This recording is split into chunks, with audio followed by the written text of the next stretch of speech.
नमस्कार, स्वदेश न्यूज की खास पेशकश बातें सितारों की में आप सभी का स्वागत है। मैं हूं भागीरथ साहू। बातें सितारों की में आज हम रूबरू होंगे डायरेक्टर रुद्र पटला वेणुगोपाल से। रुद्र पटला वेणुगोपाल एक जाने माने डायरेक्टर हैं जिन्होंने हिंदी और साउथ की फिल्में डायरेक्ट की हैं। तेलुगु फिल्म कोता कथा से डायरेक्शन की शुरुआत की, फिर तमिल फिल्म पुत्तु कथाई, तेलुगु फिल्म उसुरु और तपिंचु कोलेरू को भी निर्देशित किया है। तो हिंदी फिल्म में मिरेकल बहुत जल्द रिलीज होने वाली है, जिसके डायरेक्टर रुद्र पटला वेणुगोपाल है। इसके अलावा रुद्र जी ने 70 से ज्यादा एड फिल्मों का भी निर्देशन किया है। रुद्र डायरेक्टर के अलावा एक उम्दा पेंटर और कार्टूनिस्ट भी हैं। इनकी बनाई painting Guinness Book of world record से अप्रूव्ड भी हैं। तो आज हम इनसे रूबरू होंगे और जानेंगे इनके डायरेक्शन के सफर के बारे में। और इस वक्त हमारे साथ है, सीधे जुड़ गए हैं डायरेक्टर रुद्र पटला वेणुगोपाल। रुद्र जी, आपका बहुत बहुत स्वागत है स्वदेश न्यूज की खास पेशकश बातें सितारों की में। स्वदेश न्यूज़ के सभी प्रेक्षकों को वेणुगोपाल का नमस्कार। रुद्र जी, आप डायरेक्टर तो हैं ही, और जैसा हमें पता चला है कि आप एक्टर भी हैं और कार्टूनिस्ट भी आप बहुत उम्दा हैं, आप पेंटर भी बहुत उम्दा है। लेकिन सफ़र की शुरुआत आपकी कैसे हुई? कि कब आपको लगा, उम्र क्या थी उस वक्त आपको लगा कि मुझे इससे डायरेक्शन के क्षेत्र में जाना है? और पहले आप, जैसे हमें पता चला कि पहले आप एज ए पेंटर थे और कार्टूनिस्ट थे, फिर बाद में आप डायरेक्शन की फील्ड में आए। यस, जब मैं मेरा करियर शुरू किया था एज ए कार्टूनिस्ट, उसके बाद में मुझे एड फिल्म्स के लिए स्टोरी बोर्ड बनाने के लिए बुलाते थे। हाँ। तो वो स्टोरी बोर्ड्स बनाते बनाते मैं खुद अच्छा आइडियाज़ देने लगा हूँ तो एड लोगों को, तो they want me to direct that ads. तो 70 एड्स डायरेक्ट करने के बाद मुझे ये लगा कि एड छोटा होता है, 1 मिनट का, 2 मिनट्स का, मैक्सिमम 20 सेकंड्स, 10 सेकंड्स। इतना बड़ा इंफॉर्मेशन एक छोटा टाइम में रिलीज, मतलब जब मैं कर सकता हूँ जी, तो naturally I love to make a movies, क्योंकि 2 घंटा टाइम मिलता है मुझे, बहुत ज़्यादा है मेरे लिए जी। 2 घंटा टाइम मिलता है तो बहुत ज़्यादा बोल सकते हैं उसमें से। And basically I am a painter, so I want my paintings to move together. हाँ, एक साथ साथ, मतलब सेकंड को 24 फ्रेम्स होते हैं जी। सो ये समझ लीजिए कि 24 पेंटिंग मैं खुद कर रहा हूँ with all the artist and with all the support what ever I have, so I love that work. अच्छा, जब आपने पहला डायरेक्शन किया आपने, क्योंकि इसके पहले आपने जैसे कहा कि आप स्टोरी बोर्ड के लिए आपको बुलाया जाता था, तो जब आपने पहला डायरेक्शन किया तो उस वक्त क्या आपको डिफरेंस लगा? क्योंकि जब आप पहले स्टोरी बोर्ड तैयार करते थे और फिर यहाँ पर स्टोरी बोर्ड में आप अपनी कलम से आप कलाकारों को यहाँ से वहाँ मूव करवाते होंगे, लेकिन जब आप एज ए डायरेक्ट कर रहे हैं तो आपके जो कलाकार सामने हैं, आपको उनको बताना है कि यहाँ जाइए, वहाँ जाइए, ऐसा ऐसा कीजिए, वैसा कीजिए, तो कैसा लगा? डिफरेंस कैसा था जब आप स्टोरी बोर्ड तैयार करते थे, और कितने कॉन्फिडेंस थे आप अपने पहले डायरेक्शन में? I was very confident. First movie great applause आई है और विमर्शकों के भी बहुत अच्छा ये दिया है जी। उसको।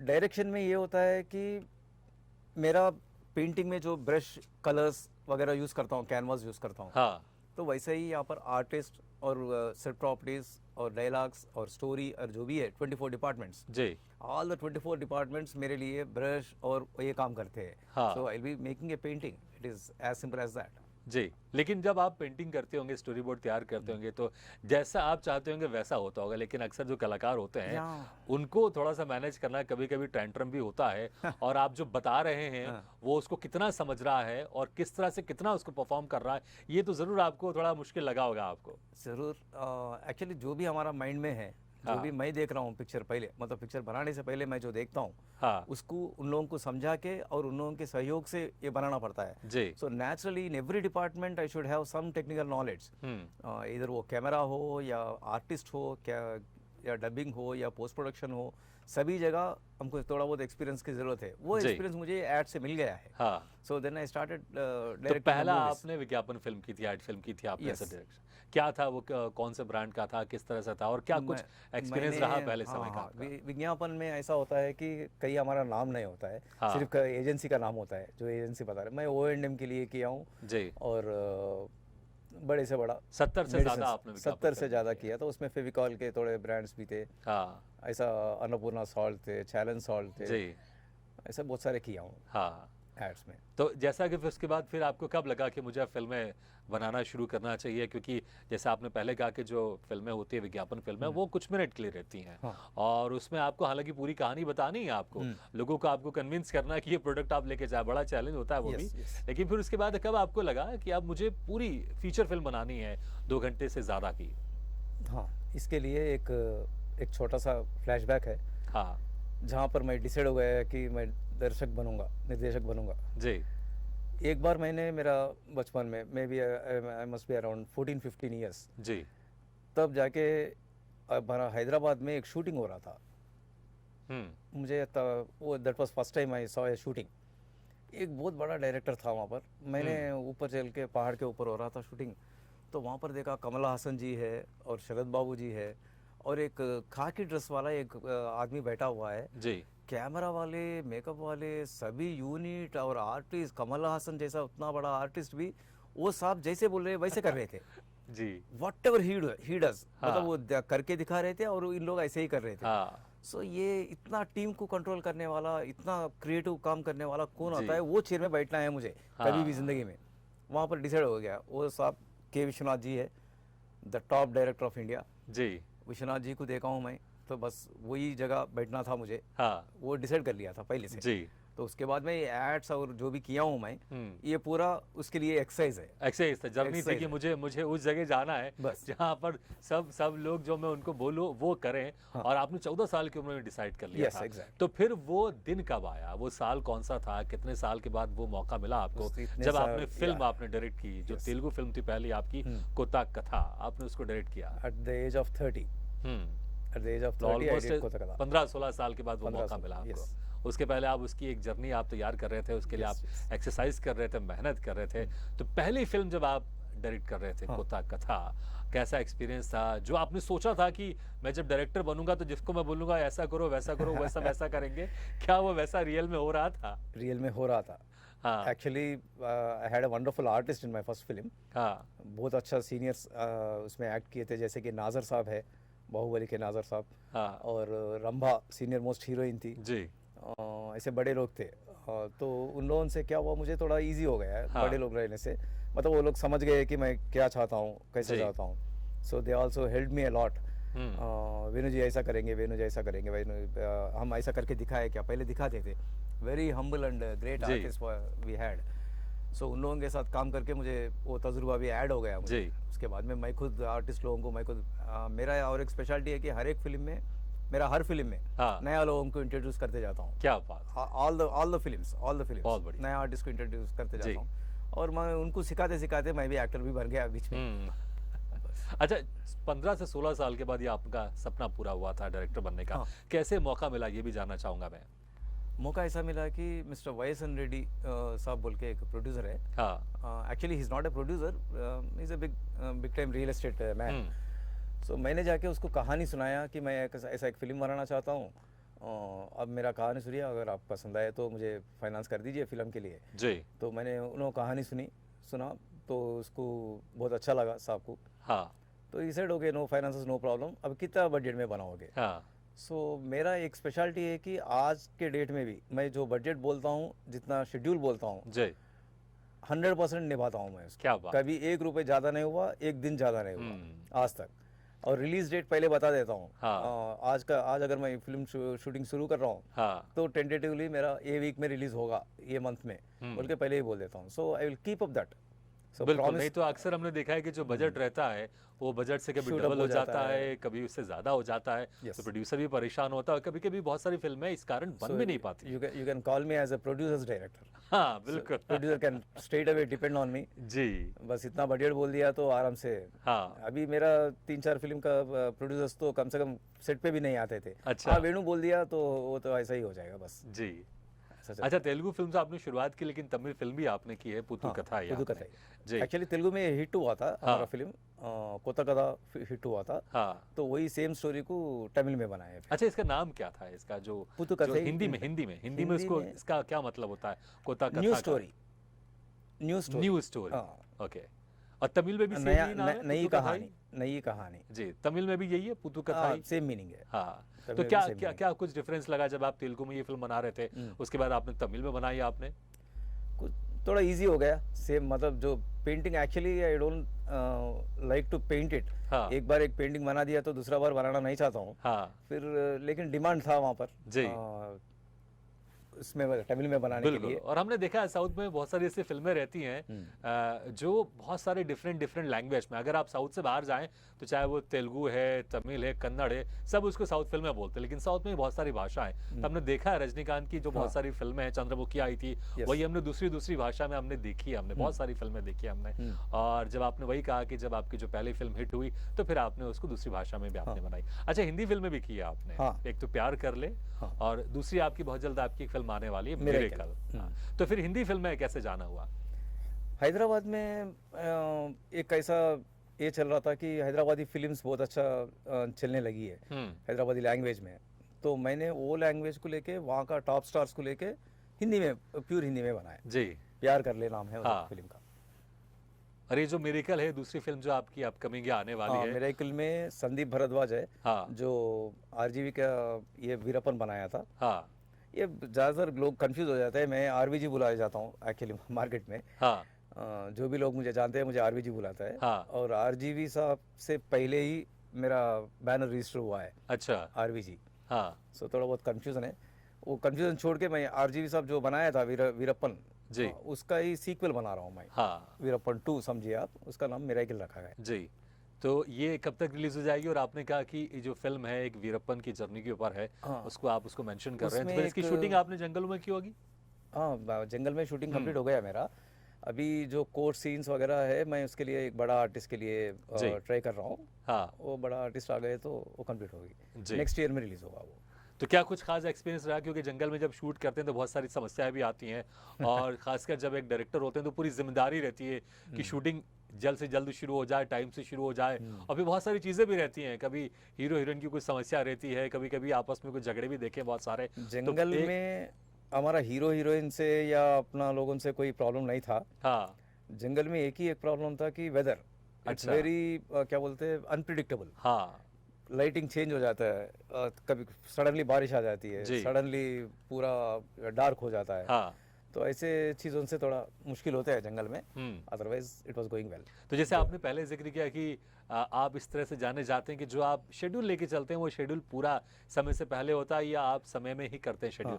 तो इसमें भी कुछ समस्या थी या समय से पहले ये भी हो गया था, या आपने पहले लेके चले थे कि आपको पता है कि इस तरह का वेदर खराब हो सकता है? जरूर जरूर जरूर, क्योंकि मैं पहले लोकेशन रेकी कर लेता हूँ और शॉर्ट डिवीजन भी वहाँ जाके कर लेता हूँ मैं जी। वो इस लोकेशन में शॉर्ट डिवीजन करता हूँ, तो मैं जानता हूँ कि ऐसा ऐसा मौसम है, ऐसा ऐसा, उसके हिसाब से ही प्लान कर लेता हूँ। और थोड़ा बहुत 20% ऐसा कुशन भी रख लेता हूँ मैं, उसके हिसाब से ही बोलता हूँ। जब अगर 20% कुशन यूज नहीं हुआ तो प्रोड्यूसर को वो भी पैसे बच जाएंगे, अगर यूज भी हुआ तो मैं जितना मैं बोला हूँ उतना होता है। अच्छा, आपने जब साउथ की फिल्में करते हैं, जब आपने हिंदी फिल्में की, तो क्या कुछ आपको किसी चीज़ में क्या कुछ चैलेंज थे? साउथ की फिल्मों में क्या चैलेंज थे और क्या ज़्यादा आपको अच्छा लगा, क्या प्लस पॉइंट था आपके लिए जब आप हिंदी फिल्म बना रहे थे? आप उसमें क्या चैलेंज था और क्या उसमें प्लस पॉइंट था आपके लिए? Particularly the technicians and the artist.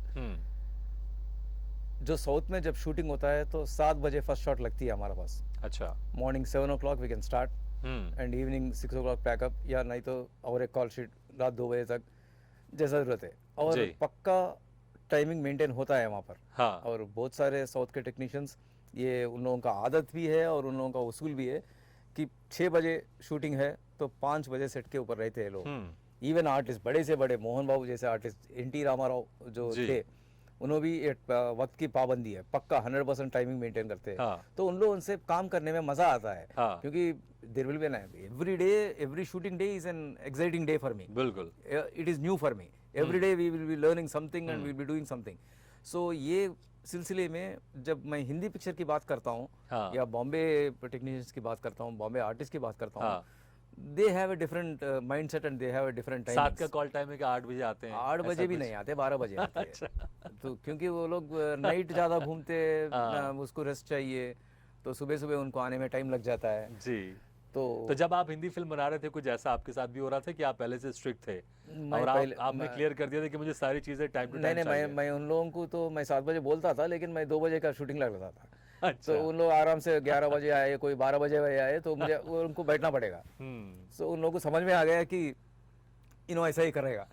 So naturally they will. आपको पता था कि लेट आएंगे, इसलिए आपका जो टाइमिंग रहता था आप 4-5 घंटे पहले ही? नहीं, बड़े हीरोइन माधवी लता के साथ मैंने शुरू किया है जी।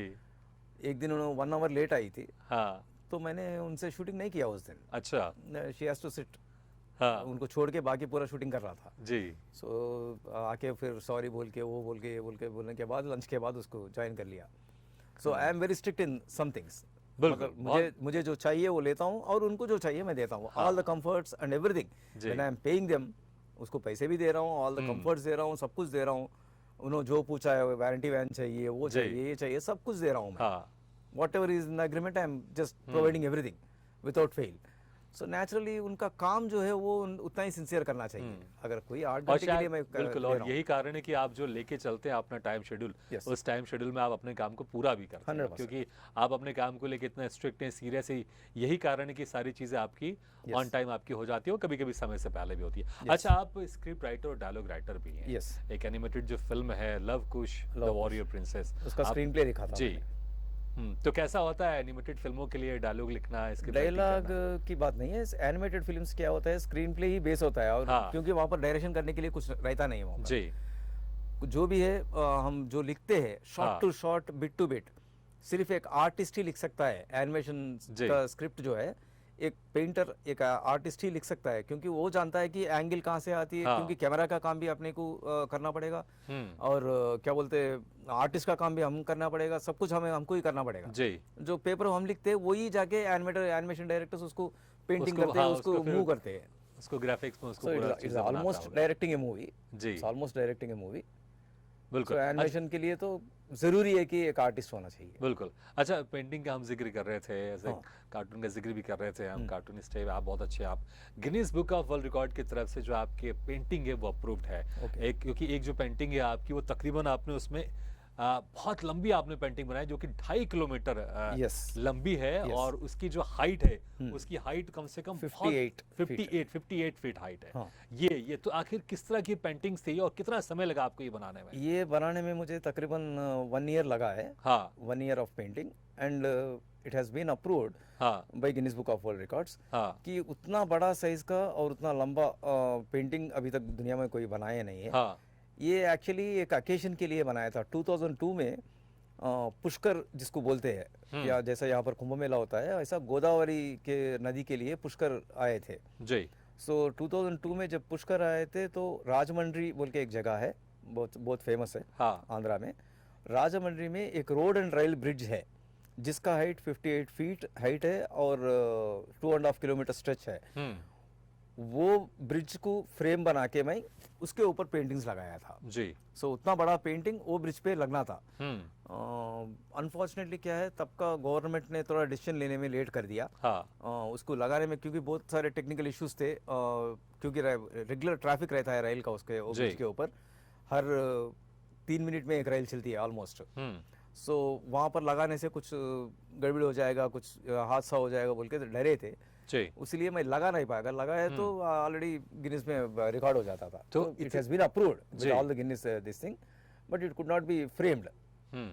बिल्कुल, और 58 फीट इसकी हाइट थी और 2.5 किलोमीटर लंबा था। तो आपके साथ पूरी टीम होगी, क्योंकि मुझे लगता है कि आप, या फिर पूरी पेंटिंग आपने अकेले बनाई थी, या पूरी टीम थी जिनको आप डायरेक्ट करते थे और वो चीजें बनाते थे, क्योंकि इतनी लंबी और इतनी हाइटेड बनाना आसान नहीं है। 58 फीट बाई 58 फीट का ईच पेंटिंग रहता है एक्चुअली, ईच सेगमेंट।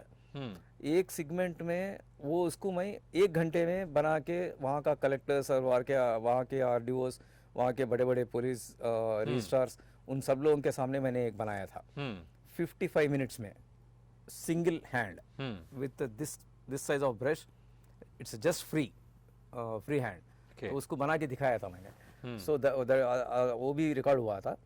तो वैसा 375 पेंटिंग्स है वो। 375 पेंटिंग्स ऑफ इंडियन आइडल्स, मतलब Indian Pantheon you can call it. भगवान की जितने भी रूप है, जितने भी अवेलेबल रूप है, जितने भी काश्यप शिल्प शास्त्र में बताया गया था, वो सभी इसमें दिख रहे थे। और पूरा दूर जाके देखने से क्या होता है, ये पूरा मिलके एक ही सिंगल लार्जेस्ट पेंटिंग है जैसे दिखेगा। बिल्कुल। So it's 375 pieces which will look like a single largest painting. एक क्या बोलते हैं विष्णु सहस्र शीर्षा जो बोलते हैं ना, वैसा दिखेगा ये दिखने में। बिल्कुल। तो जितने आप उम्दा डायरेक्टर हैं, उसके अलावा आपकी जो खास चीज़ है कि आप बहुत अच्छे पेंटर भी, और आपने जो इतनी हाइटेड और इतनी लंबी आपने पेंटिंग बनाई है, और बहुत जल्दी आप मध्य प्रदेश में सागर में एक 108 फीट लंबा आप शिवलिंग का भी आप निर्माण करवा रहे हैं। तो एक तो इंस्पिरेशन कैसे मिली, हम ये जानना चाहेंगे आपसे, और क्या कुछ इसके लिए तैयारी चल रही है, और कब तक है जो लोग हैं उनको दिखाई देगा 108 फीट लंबा शिवलिंग? जरूर। जो शिव शक्ति अक्षय रेखा नॉर्थ पोल से साउथ पोल तक एक अक्षय रेखा जाती है 79.5 डिग्री ईस्ट में, वो अक्षय रेखा में 5000 साल पहले हमारा इंडियंस ने उसको फाइंड आउट किया है, which has extraordinary electromagnetic waves है, एक परमाणु शक्ति जैसा शक्ति है उसमें। उसको ट्रांसफार्मर जैसा, मतलब उसको कंट्रोल करने के लिए, डिस्ट्रीब्यूट करने के लिए सिर्फ शिवलिंग ही उसके ऊपर बैठ सकता है। वो जब एक शिवलिंग बैठ गया तो हरे भरे हो जाएंगे सारे उसके रेडियस में जी। So that will be very beneficial for the people. So to control that power and to distribute only Shivalinga can do that. So ये कॉन्सेप्ट पे मध्य प्रदेश में सागर जिले में रहेली नाम का एक गांव है, उसके बाद में काची पिपरिया जी। काची पिपरिया में एक पहाड़ है, वो पहाड़ के ऊपर से लाइन जा रही है सीधा। तो we have selected that particular place and that वो ट्रस्ट विश्व सोमानंद आश्रम बोल के जो ट्रस्ट है, वो ट्रस्ट वाले ने हमको इसीलिए बुलाया कि मैंने इससे पहले 108 फीट का हैदराबाद में और 135 फीट का बेंगलुरु में टेम्पररी कंस्ट्रक्शंस कर चुका हूँ। I have designed that, so now we are making it a permanent structure here. चलिए, तो मैं बहुत बहुत शुभकामनाएं देते हैं हम आपको कि आप बहुत जल्द आप इसका निर्माण आप कंप्लीट करें, और ताकि जो लोग हैं उनको भी आनंद मिले, और मध्य प्रदेश के लोग जरूर उसको बहुत खुश होंगे उनसे। बिल्कुल, मुझे लगता है सिर्फ मध्य प्रदेश नहीं, पूरे देश इंडिया में it will be A marvel. पूरे देश और दुनिया के लोग जब दर्शन करने आएंगे उनको वाकई एक आनंद आएगा। अच्छा, आप जैसे अभी हमने जिक्र कर रहे हैं कि आप कितने सारे वर्सेटाइल और डिफरेंट टैलेंट आपके अंदर है। आप डायरेक्टर तो हैं, बहुत अच्छे हैं, आप पेंटर भी है, कार्टूनिस्ट भी है, आप वहीं एक्टर भी हैं। आप बहुत अच्छे आप एक्टर भी हैं। तो एक्टिंग का सफर कैसे शुरू हुआ? ये डायरेक्शन के बाद हुआ या उसके पहले से? जो कहते हैं डायरेक्शन में वो एक हादसा जैसा हो गया एक्चुअली। अच्छा, हादसा बोलेंगे आप इसको? हादसा ही बोलूंगा तो क्या करूं। एक शुरू में एक ऐसा सीन था जी, जो गाड़ी चलाते हुए बात करते हुए आना है। उस दिन जो इक्विपमेंट रहता है गाड़ी, मतलब चलते हुए गाड़ी में निकालने के लिए जो इक्विपमेंट आती है, वो इक्विपमेंट वाला ने हाथ दे दिया, उस दिन वो नहीं आया। और दूसरी बात है, जो आर्टिस्ट को मैं बुला के रखा हूँ कैरेक्टर के लिए, वो डर रहा था कि मैं ड्राइविंग करते हुए कैमरामैन इसके मतलब साइड में बैठा हुआ था डोर के ऊपर, तो वो डर रहा था, उसको मेंटेन करना है, कैमरा कहाँ फट जाएगी, कहाँ फूट जाएगी, और एक्टिंग भी करना है, तो उनसे नहीं हो रहा था। So I was driving the car at the same time taking care of the camera this side, act करना पड़ा मुझे, तो वो कैरेक्टर में मुझे ही बैठना पड़ा। सो वैसा एक्टर बन गया मैं। तो उसके बाद फिर आपने बहुत सारी फिल्में की, आपने हिंदी फिल्में भी जो आपने डायरेक्ट किया। मैं किसी और के फिल्म में नहीं किया। मैं वही कर आपकी फिल्म की बात कर रहा हूँ जो प्यार कर ले है, बाकी जो अभी एक अपकमिंग हिंदी फिल्म है, आपने जितनी भी फिल्में बनाई है, ऐसे डायरेक्ट किया आपने, उसमें आपने एक्टिंग भी की है। तो हमारे दर्शक जरूर कोई संवाद आपसे सुनना चाहेंगे, वो चाहे हिंदी का हो या आपकी साउथ फिल्मों का है, हम जरूर 2-3 लाइन सुनना चाहेंगे आपसे। एक प्यार कर ले में एक डायलॉग है, हाँ, माल माल में फर्क होता है यार, ऐसा एक डायलॉग है। सो एक्चुअली हीरो से बोलता हूँ मैं, वो हीरो कुछ माल ला के देता है मुझे, और ये माल बेचने वाला है, तो उसमें एक माल में फर्क होता है। ये actually it has some philosophical sense एवरी चीज में, मतलब तो हम चाहेंगे उसी मूड में, जो आपने शूटिंग के समय आपने लिया होगा और आपने वो डायलॉग बोला होगा, तो एक लाइन हो जाए जरा उसी मूड में। हाँ,